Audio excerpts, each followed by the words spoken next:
Morning, everybody.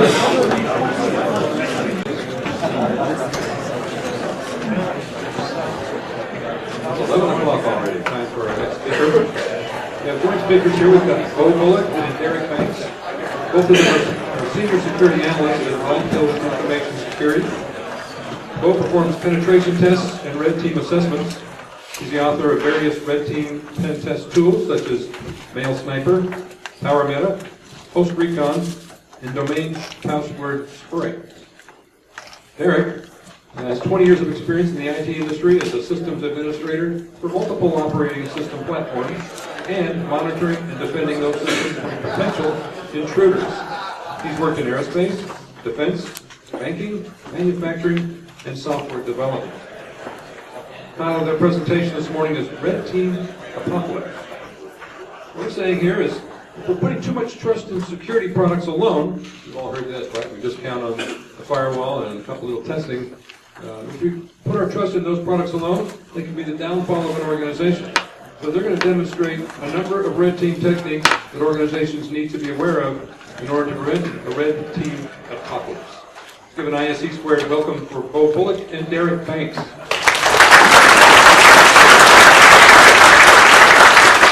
Thanks, everyone. How's everyone doing? First, it's like, I guess, what were you, like the third talk, right? So how many of you, this is your first BSides event, just in general? Awesome. This is really cool to see so many new people. I mean, I think it's, what, fourth year in Tampa that we've been talking. I mean, it's we always love doing the BSides Tampa events, so, and they're great. You're going to get a ton of informational content. I mean, I don't work for BSides. I'm not a salesman. I'm just telling you from somebody who works in InfoSec who has been doing these for a number of years. It's a lot of really good content. You're going to have a good time. So thank you guys so much for coming to this talk. This is Red Team Apocalypse, and I want to give a quick little background about why we're doing this talk. So actually, the very first talk I did was at BSides Tampa in 2015, and I did a talk called Pentest Apocalypse.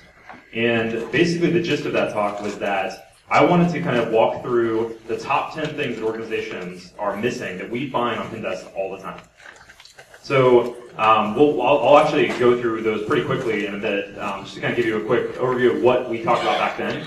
But this talk is meant to kind of expand on that. So let's say that you did do, or you did take care of all the items that we talked about in the Pentest Apocalypse. Now here's a bunch more items that you might want to worry about in the red team spectrum. So a little bit more on the advanced side from just straight up standard pen testing techniques. So let's jump into this. A lot of organizations are implementing your standard best practices, right? You're patching well, you're implementing app whitelisting, egress controlled, a lot of things that you hear people preach about on a daily basis, and installing the latest cyber APT blinky box, and you still got hacked. Why? Why did that happen? And the reason is likely due to one of these items that we're going to talk about in this talk. A lot of the red team spectrum is not necessarily like, oh, we're just going to exploit this zero-day vulnerability in a specific piece of software. A lot of it's configuration issues. We're going to talk about some standard techniques that we use all the time. You want to add anything? No? All right. So quick about us, we both work at a pen testing company called Enumeration Security. We have like the alphabet soup of SAN certs, and OSCP, OSWP, other pen testing certs. So you guys being local, if you are local, we have actually a meetup in Tampa here called Cigar City Sec, which is a City Sec meetup. It's basically, there's no agenda, there's no one there to sell anything. It's basically just come hang out, have a beer at Cigar City, and talk InfoSec. So if you're interested in just hanging out and talking InfoSec, come on over. We also have one in Orlando, so you're into the Orlando side. CitrusSec is over there, and a lot of fun. And then Derek here is from Virginia. Is anybody here from Virginia? Oh wow, one person. Last year it was just me. So if you're on the coast of Virginia, we have the same kind of thing in Hampton, Virginia. So I actually started at the suggestion of Beau, and we've been going for 2 years now. And so we do a couple of podcasts. Beau does Tradecraft Security Weekly, and I'm on Hacker Dialogues. If you've listened to that, I'm sorry. It's basically us just sitting around drinking and having fun and talking about security, which is also what we do at the meetups. And does anybody in here still have an OWA folder? Well, if you do, thank you. We have a slight history with OWA, which we'll get into that in a little bit too. You know, actually, we don't have it on the slide, but another thing that we actually started up recently is what's called the CoinSec podcast. And if you are interested in cryptocurrency and learning about just security implications of blockchains, of wallets that are wallet software, anything cryptocurrency related, we basically have like an hour-long show every week now where we just walk through the latest vulnerabilities, the latest news, all the hacks that have happened, and also do technical segments. Like we did one on sidechains this week, which was a lot of fun. So CoinSec podcast, had to get a pitch for that. All right, so the original Pentest Apocalypse talk, this is the entire talk in a slide. So I'll give you this real quick. There's only 9 things on the slide. One of them, technically, is 2 things. There was 10 things I talked about. Sorry for the confusion there, but all right. So the first thing, obviously, vulnerability management. If you have old software in your network, we're probably going to find something to exploit. Group policy preferences. If you have ever used GPO to actually deploy let's say a local admin or any user on your network, a lot of times that password is actually stored in what's called group policy preference files that are readily available to anyone on the network via system. Go look for those. As a pen tester, that's one of the first things I always look for because it's easy, it's relatively undetectable because it's just literally navigating to a network share. Widespread local admin account is something we still find all the time. There's actually a really easy fix for it now on Microsoft way with LAPS, the local admin password solution, to randomize local admin passwords instead of just having the same local admin across the board. Because if you have the same local admin password on every system, it makes it really easy to pivot from one system to the next if I just escalate on one single system. Weak passwords, so password spraying, which we'll talk about that somewhere in this talk as well, more on the exchange side of things, but password spraying is like an attack that I would say use it 99% of tests. Yeah, absolutely, because it is such a really awesome technique for not really generating as many alerts because you're not going to lock out accounts. Basically, the gist of that attack is basically instead of brute forcing a single password for a user, and like let's say I took a username and tried 1,000 passwords against that user, it might lock them out, right? Because most people have a lockout policy. Password spraying is taking the opposite approach. I'm going to take your entire user list, 1,000 users, try one password against all of them. Take something like winter 2017 or January 2018. You will find it with capital letter, lowercase, and number. You will get hits on at least a number of accounts for season year. Overprivileged users. So this is the one that I mentioned had basically two different sections. So when I'm talking about overprivileged users, I'm talking first off, if you give your users local admin, you're going to have a bad day. That's the first thing. Second thing is overprivileged in the sense of groups on a network. So a lot of times we'll find that a system, by accident, somebody has put like the domain users group and local admins on a system on the network. And it's relatively easy to find those. I mean, you can literally use PowerShell to go across every system on the network and say, hey, am I an admin to you? Hey, am I an admin to you? And find those systems. Sorry, I'm definitely trying to give you a whole bunch here, but if you want to see like the whole thing, there's definitely a presentation from BSides 2015. All right, sensitive data files and sensitive data and file share. So looking for sensitive files on the network, intranet information disclosure. So things that are on like SharePoints, NetBIOS LLMNR poisoning. This is like your typical responder attack. So most Windows hosts by default will broadcast your LLMNR link layer, multicast name resolution, or NetBIOS whenever you mistype something, like a share. So if you were to, like, let's say you want to type or connect to like a print server, but you type like Pint server as the UNC path instead, it will actually broadcast that to your local LAN. And if I'm an attacker on your local LAN, I can set a responder, listen for those connections, and get hashes. And then the last one, local workstation privilege escalation. So just making sure that your workstations are locked down so that a normal user can't just escalate privileges with relative ease. So how many of you guys know what the difference is between a pen test and a red team? Yeah, I expected no hands really because, oh, okay, they don't count, right? I've been doing pen tests, traditional pen tests, pivot tests, and then red team engagements for a couple of years now, and sometimes I think the term red team means different things to different people. So this slide is to tell you guys, to frame the rest of what we're talking about, what we mean by a pen test versus a red team. So I look at a penetration test as being where you should kind of start, sort of like Beau was saying, the first things that you would do to help secure your network. I look at penetration test goals to find as many things possible in your environment that are wrong in the time frame given for the test.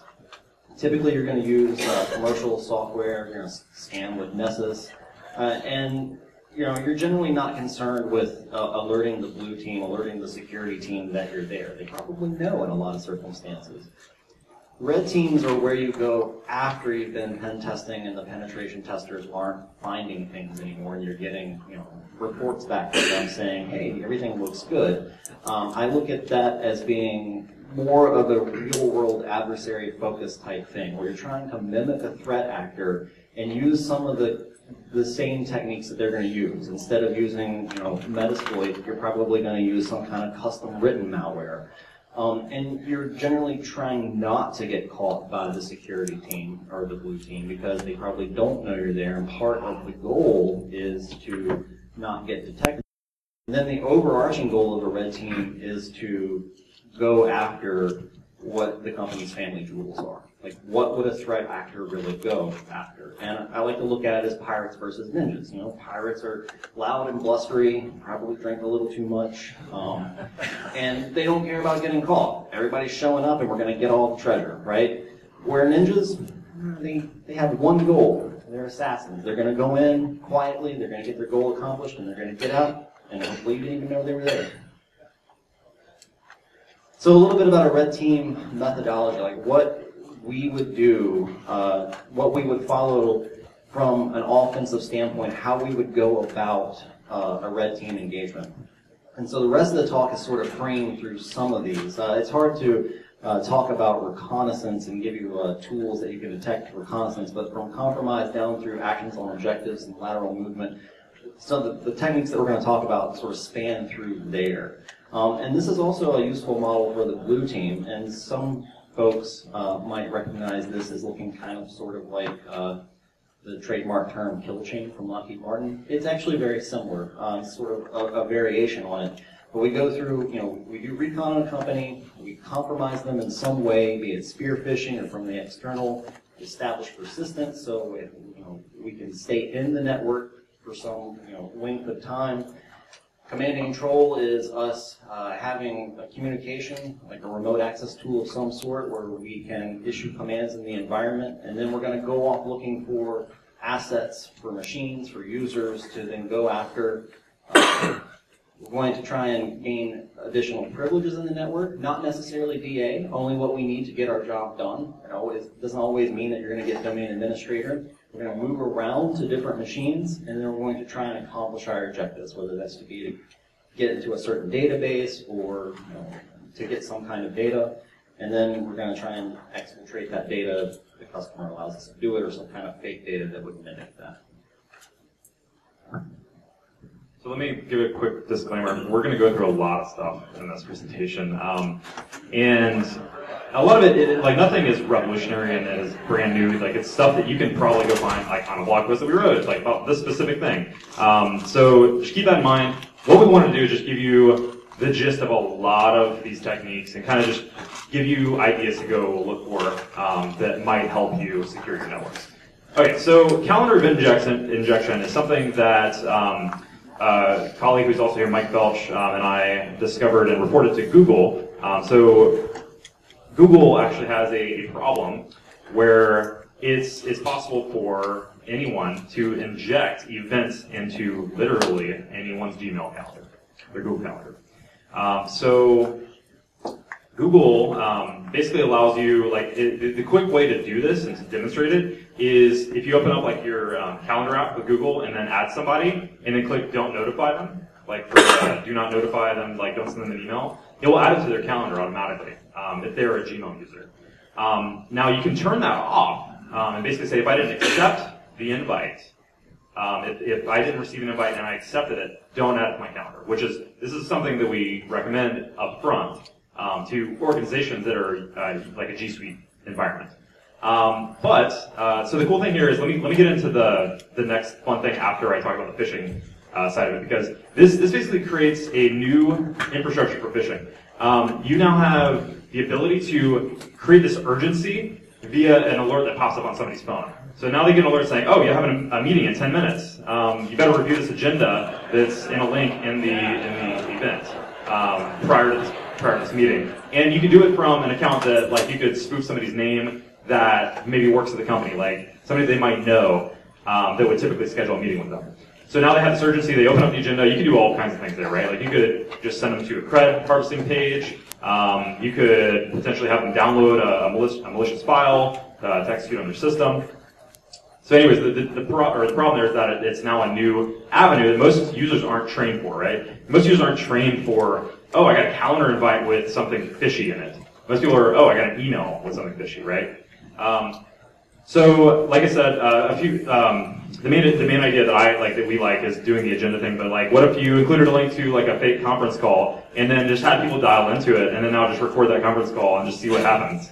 That could have some fun results there. Have it like victims actually navigate to a fake Google auth page. So this actually another thing that Mike wrote is called Cred Sniper, which is a beautiful, beautiful tool for actually mimicking two-factor portals. So like if you use two-factor with Google, it will actually look identical to your typical like authenticator kind of portal or whichever method you use. It also grabs your Gmail picture, the one that you would normally log in and have like the picture show up whenever you put your username in. So it looks like you're logging into to Google, except the two-factor code goes to him, and then he logs in with your two-factor code, and then it redirects you back to your normal email.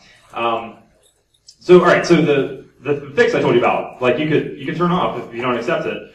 What if I told you with Google's API, you can make it look like they accepted the invite? So now I can make an event show up in your calendar that like it literally looks like you accepted it. You never received an email. This calendar event is there in like I can set it up anytime I want. Like I can create an event right now, 10 minutes from now, a year from now, and it will look literally like you clicked accept on an invite, and it bypasses that security protection. This is something we reported to Google, and they're not fixing it. We reported to them in October. We've been going back and forth with them. They said they're not fixing it. It's a functionality flaw. It's a feature. So, anyways, all right, email attacks. So this is one of the, I guess, primary things that we always look for whenever we're starting anything external for an organization is trying to get into email infrastructure because there's a lot of good data there. Even if you're using two-factor, there's a lot of times where you can bypass it through other protocols, specifically with something like Outlook, or not Outlook, but Exchange, and like an OLA portal that has Exchange Web Services right alongside it. I'll specifically call out one company that does this, Duo. They have they basically have their two-factor portal or two-factor software for OA, right? And if you go to log in, you get like push notification from Duo, but Duo doesn't cover AWS, Exchange Web Services. So if you use Duo and Outlook, it's probably likely I can go log in single factor to Exchange Web Services. And that's, we'll talk about Mail Sniper, it's a tool that does that. A lot of times, like we said, Pentesters in the slide overlook email systems because they might see the two-factor setup and not think that there's anything worthy there or not have time. So there's a lot of interesting things that we can look at with specifically email servers. And the main thing is that it's usually tied to AD, like an internal Active Directory system. So Mail Sniper is a tool that I wrote 2 years ago. Oh, it's been a while. And it does a number of things that assist in like the external pen test or red team of a network. So first off, like Exchange servers use NTLM auth to EWS, so you can get the internal domain name straight up from EWS. So if you think you're hiding your internal domain name, but you have an externally facing OS server with EWS enabled, your internal domain name is exposed.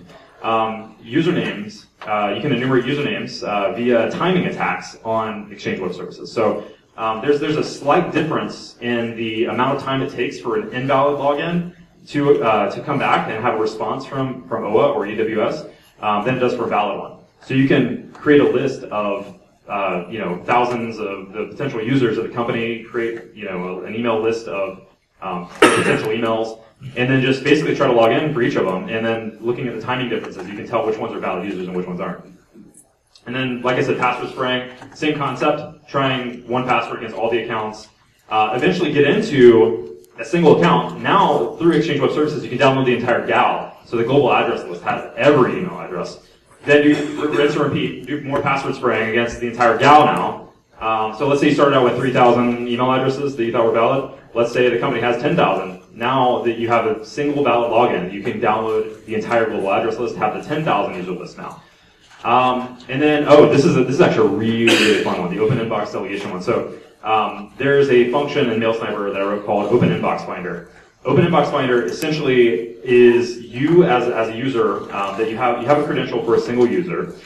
You basically give it that email list that you want to target, and now you literally just, as that user, go try to read their email. You try to connect to their inbox via Exchange Web Services. And a lot of times you'll find that people just have their emails wide open to everyone at the company. Like we've been on Pentest where the CEO of the company has his inbox literally wide open to everyone at the company. So if you have one single credential, you could read the CEO's email. And it's really easy to mess that up too. Literally in Outlook, if you right-click inbox, click properties, there's a little dialog box that pops up that has a default and anonymous option. And that default option, if you literally just change that to reviewer, you're literally allowing everybody, I think saying literally way too much, wow. You're definitely allowing access to everyone at the company. Because the default is essentially domain users. And then like I mentioned, it bypasses some 2FA products. Oh, and then the whole main point of MailSniper is to read people's emails. So yeah, you can do that with it too. And search for it. Search to people's email for things like passwords, credentials, two-factor tokens. So let's say they are using two-factor software, but you want to maybe VPN or something, and they're using two-factor on VPN. Maybe you could do a password reset or a link sent to an email, and now you have access to read that email through Exchange Web Services.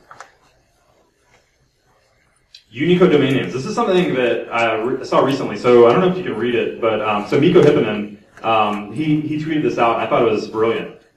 He saw this campaign where the domains that were being added in this phishing link looked like the exact domain of the company. So you see bitmain.com. Bitmain.com is a Bitcoin mining company, and it looked like in that URL there, you see where it's underlined. It looks like that is the domain, bitmain.com. How did somebody phish with that? Well, what they're doing is they have bought the letter A with a dot underneath it, the Unicode letter A with a dot underneath it. So you can go buy domains with all kinds of special symbols like that. Like you can find domains with N with a dot underneath it, and that gets covered up by that hyperlink. So now when you send a phishing email that has let's say it was bitmain with A with a dot underneath it, it looks just like that, where it looks like a URL. It's a valid URL. It looks like you're going to the same website. So unless a user specifically hovers over it and sees that maybe it's an odd character, it's tough to find. So how many of you guys have a web proxy where you enforce categorization? Your users can't go to a certain category of they can't go to a firearm site or something like that. So it's a typical thing, right? We run into it in Pentest where you can't get out to a raw IP address, or you can't get out to a certain type of domain because it's not categorized or it's a blocked category. Well, it's actually surprisingly easy to buy an expired categorized domain. There's websites on and tools that allow you to go find these domains. And then you just set up your C2 infrastructure to use that categorized domain. I'm not saying don't enforce categorization. It's a good speed bump, but it's not going to stop a determined attacker. It's just too easy to go and buy a categorized domain, and they're cheap. In fact, almost every test I'm on now, I just go buy a new domain. And it's even fun to park them and have them stand up a website that looks like it's kind of related to the category and see if it keeps retaining that category. Not that I would do that. Oh, and so another way to get past some kind of proxy block is a technique called domain fronting. So what domain fronting is you're going to use another endpoint that's typically going to be at some kind of content delivery network, like Google or Amazon, and it's going to look like from your environment that the traffic is going to that place. So how many of you guys block Amazon, AWS? Yeah, good luck with that, right? I mean, it's not going to happen. So, the malware beaconing out will look like it's going to, businessweek.com, but what happens is there's a host header entry that has the actual CloudFront address or CDN address inside of the HTTP request, and then when it gets to the CDN, it's then redirected to the command and control server. So this is another technique that we just try out of the gate, just because it's almost impossible for it to be blocked. And we're going to talk, by the way, we're giving you all of these techniques. We do talk about how to detect and prevent these types of things later on. So we're not just going to stand up here and say, hey, look at all this really cool stuff. Have a nice day. So we're going to talk about that towards the end, and if we run out of time, just come by the booth and we can have all kinds of talks about how we go about recommending that you take care of these types of things. In fact, that's what Black Hills does. We do have offensive tools, but a lot of our products are blue team in nature because we genuinely want to help make things better. So I think, as a pen tester, the very nature of a hash is that it wants to be cracked, right? So if I see a hash at any point as in an engagement, I'm going to try and crack that hash. And so once an attacker gets a foothold in your network, and they have like a one domain low privilege account, there are a number of ways to go about getting hashes to help elevate privileges or get access to other accounts. My favorite one, written by Tim Medine, is Kerber roasting. Has anybody ever heard of Kerber roasting? So, real quick, it's the Microsoft implementation of Kerberos is actually fairly complicated. But what it boils down to is that when you run a service like IIS or commonly SQL Server in your environment, if you install it with a domain account that's going to run as the service account, it typically registers what's called a service principal name in the environment. And any user can query the service principal name and get a Kerberos ticket associated with that service. The neat thing is that a portion of that ticket is signed with the NTLM hash of that running service. So effectively, any user in the domain can get a Kerberos ticket that can be cracked. And if that password is a very weak password, it's typically going to be cracked quickly within a couple of minutes. In fact, some of the nifty ones that I've found on engagements, I found a SQL server that had been running since 2006, and the password was corn, the capital K, like the band. Not hard to crack. I'm not kidding, right? And so I've gotten either the neat thing is that that service account is typically at least a local administrator on the server that it's run. And occasionally I've gotten domain administrator just from Kerberos right out of the gate. Another way to gain a hash is, you have to be in proximity of the wireless, so you have to be near it, is what's called an evil twin wireless attack. So essentially what an attacker can do is they can stand up an AP that looks like your wireless network. So this is an attack against WPA2 Enterprise. And if I'm able to trick a user to try and associate to my AP, it's going to try and authenticate with a NetNTLM-v2 hash, which again, if there's a weak password, it's a domain account, I can crack it, and now I have another domain account. So this is something that I'd say commonly see. The way to prevent this is to enforce certificates through GPO. We'll talk about that a little bit later.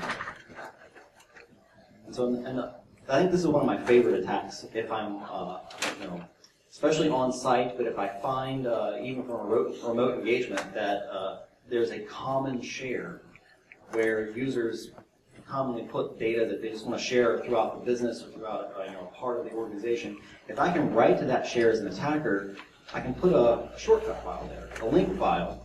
And what you do is you change the shortcut to have the icon of the file that you're trying to call be a UNC path back to a system that an attacker controls.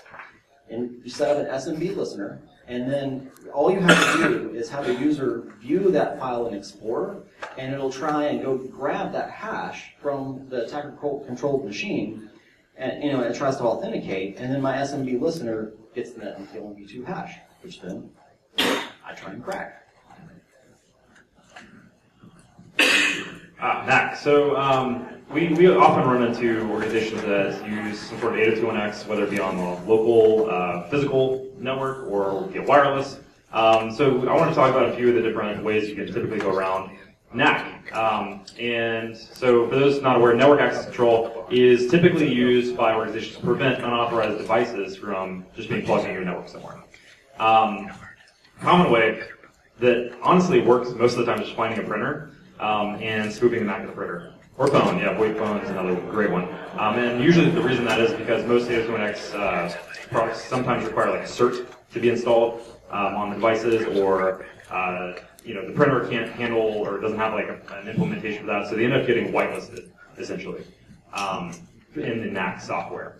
VoIP Hopper is a great tool for just hopping VLAN. So if you're just plug in and start listening for different Cisco discovery protocol, looking at the different VLANs that are on the network, and using VoIP Hopper to essentially hop from one VLAN to another, you might find that you're bypassing some level of NAC there too.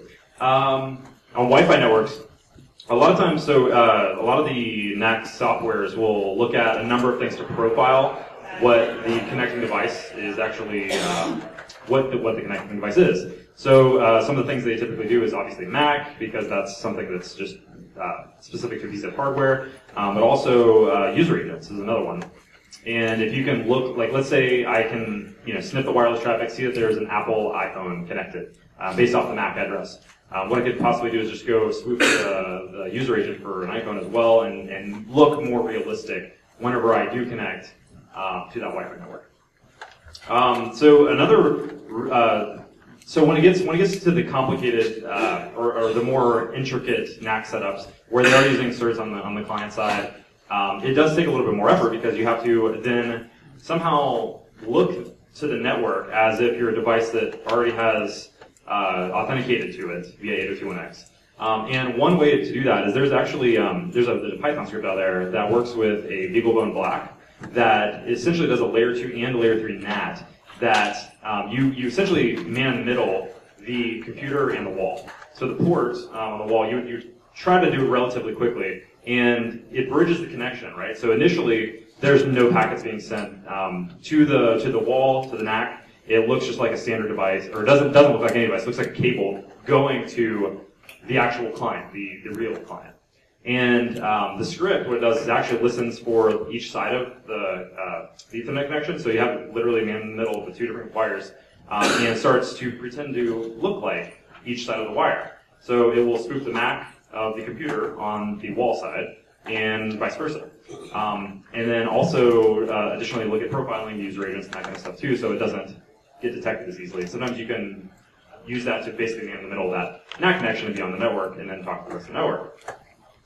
So we talked about Dropbox with the BeagleBone Black. This is actually a build that we wrote about that uses an Odroid C2. So this is another, in addition to doing like a NAC bypass type of thing. One of the things that we do on red teams is bring a device and get into the building, and then find the port somewhere, drop this off, and we will get reverse shell connections out of the network. Maybe even put in a mobile SIM card so that we can get it over cellular, get connectivity over cellular, and just have it connected to a network and then do everything remotely. Pixie booting attacks. This is another really fun one. So a lot of people don't realize that I can go to a network if you enable pixie booting and just use something like VMware to boot from the network and get the golden pixie image from the network if you utilize pixie booting in your environment. I've done this a couple times and gotten the golden image that has the same local admin hash as every other system on the network, and all I had to do was plug in, boot up, get the image from the network, and it should be able to. So there's a lot of fun things that you can do once you get that image too. Like for example, you can mount it and then overwrite like sticky keys, and then use it to like pop command.exe instead of the standard sticky keys executable. You can actually set the local admin pass like pre-boot, and additionally, you could just, like I said, you could mount it to steal the actual hashes as well. What's the quotation?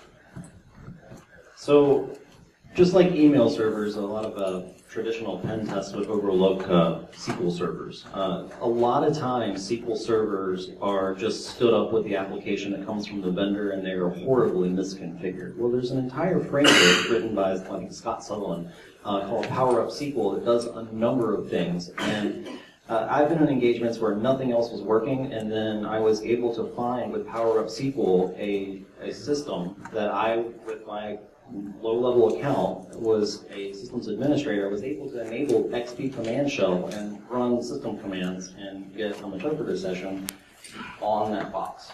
So, looking for misconfigured SQL servers is something that just doesn't pop into everyone's mind. I mean, typically systems administrators, and I say this because I used to be a system administrator, and that SQL server's up and running and users are doing their job, there's not a problem. I'm not paying attention to it. But like I said earlier, with some of the other attacks, if you're able to get on that system and that account that you compromise is an administrator on that box, it opens up a whole other realm of possibilities.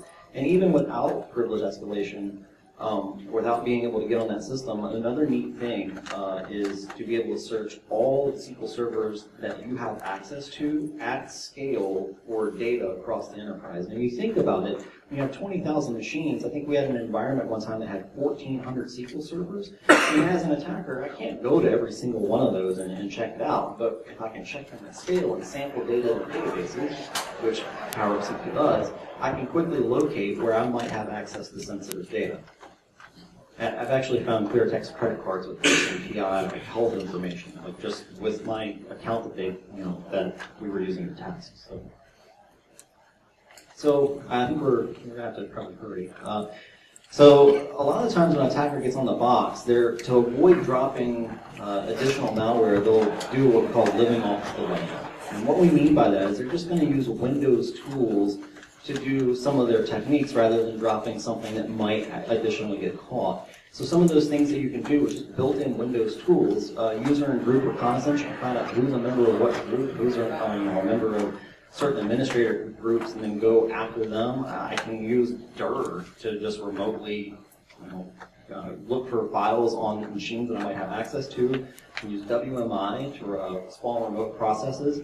And same thing, I can use, if PowerShell remoting is on WinRM, I can use that to potentially move laterally, all without actually using malware. So here's a couple of examples of those commands. You can find out with net, just who is a domain administrator.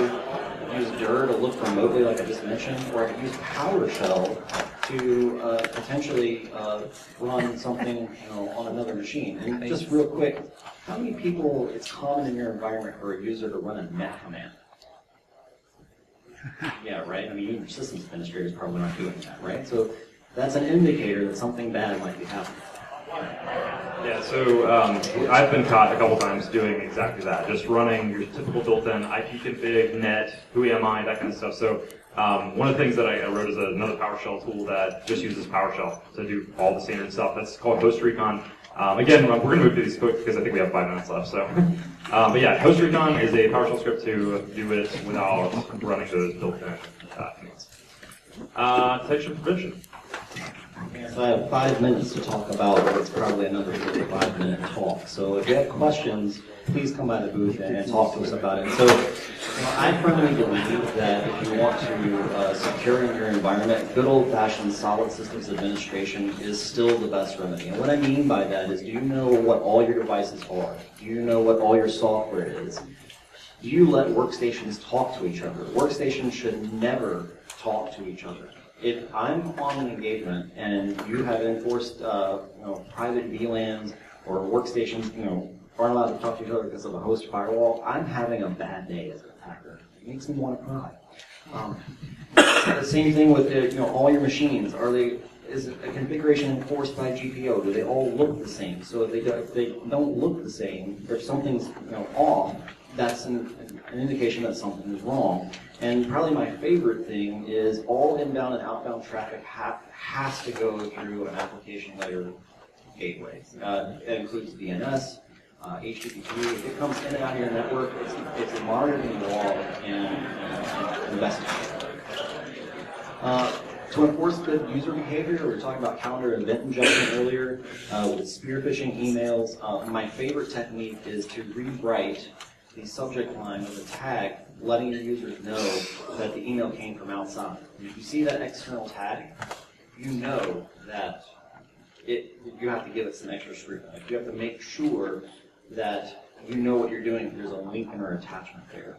And still, and this was mentioned in the first talk, the original talk, all your domain accounts, minimum 15 character password policy, which I know, the business side always says, oh man, there'll be user revolt, help desk times will go through the roof. No, they don't really. And then there's also ways to enforce credential defense. We wrote a tool that we released at DerbyCon called Cred Defense Toolkit, and it's available for free. It does a number of things. I think my favorite thing is detecting Kerberos. I got caught for the first time a couple of months ago by a client. All I did was Kerberos and get hashes, and he sent me a mail and said, "Hey, I saw your Kerberos." How did you do that? He used our code. Thank you. And then logging all actions on all of your hosts. And out of the gate, when you tell a systems administrator, I want to log everything that happens on the endpoint, they die a little inside. Because it's so much data. Well, you monitor key things, and this slide doesn't really do it justice. Part of what we released at DerbyCon was us talking about how for free, or on the cheap rather, you can monitor, or you can log key information off of your endpoints into a central location and be able to find things that are happening, like attackers running net commands. And then on the network side, I am an unapologetic Bro fanboy. I'm sure that some folks here know about Bro. Some of the cool things you could do with Bro, the slide doesn't do it justice. Real quick, it is basically a protocol decoder that takes the traffic that it sees and writes it to a text-based file. One of the most nifty things I think I've seen recently is the JAW3 project, which the guys that wrote that did a talk at ShrewCon. Essentially, it fingerprints every SSL cert that it sees, and you get a baseline of what your normal SSL certs look like. And so if there's an attacker in your environment, say you're using a Let's Encrypt cert that you never see, not that an attacker would do that, you have a chance to find it, right? And usually attacker SSL certs are going to look a little bit normal for traffic. And then I can't talk about Bro without talking about the Black Hills Project Rita, where you take, Rita sits on top of Bro and looks for beaconing traffic. So if malware is in your network, even if there's jitter, where it's not beaconing in an interval and it's a random traffic, Rita will still find it. And then, lastly, be what we call a red team prepper. Don't wait for the red team.